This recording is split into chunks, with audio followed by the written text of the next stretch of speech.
Overthinking is not worth it. Do you know what I hate? Overthinking. It's surprise to anyone who knows me, but I overthink everything. I can't help it, really. Engaging in self-reflection and expressing my findings is kind of what I do as a hobby. But there is a substantial line between incidental introspection and being consumed by overthinking. The latter has serious negative consequences. Studies have shown that over-rumination leads to depression, anxiety, binge drinking, binge eating, inability to sleep, and self-harm. Though I have experienced each of these symptoms, I can't quite kick the habit, even when it's silly, like analyzing the punctuation of a text message. When I'm caught in a loop of overthinking, I end up repeatedly questioning myself over and over throughout the day. Is it okay that I said that last night? I shouldn't have said that. Am I being difficult? It just goes on and on, sometimes spiraling out of control. But one line from a study really helped shape how I consider overthinking now. Robinson, Smith, and Siegel, 2023. The study said that your psychological response to an event can actually be more important than the event itself. So, if you can't train your brain to stop overthinking, you're directly causing your own mental health issues.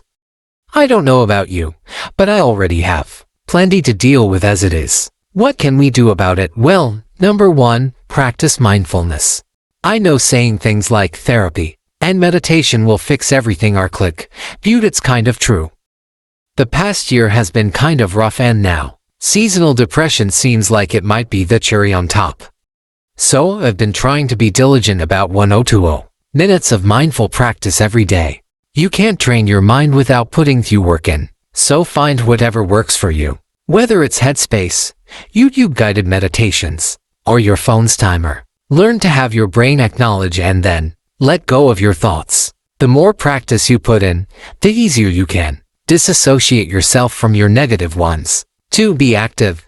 The only reason we have time to overthink is because we have the time. So be physical, be creative, be busy. Last week, I was occupied with term papers, presentations, quizzes, and assignments, and didn't have time to ponder my woes. Whether it's learning to paint, going for walks, reading books, or getting hella jacked at the gym, don't give your mind the luxury of chewing on something longer than it should. And 3. If you absolutely have to deliberation something, practice compassionate problem solving. If you feel really bad that you hurt someone's feelings, instead of beating yourself up about it over and over, you should ask what I can do about it, how I can learn from this experience, and how can I prevent it from happening again. This way, overthinking can lead you down dark paths that end in bad outcomes. Stop yourself before you start.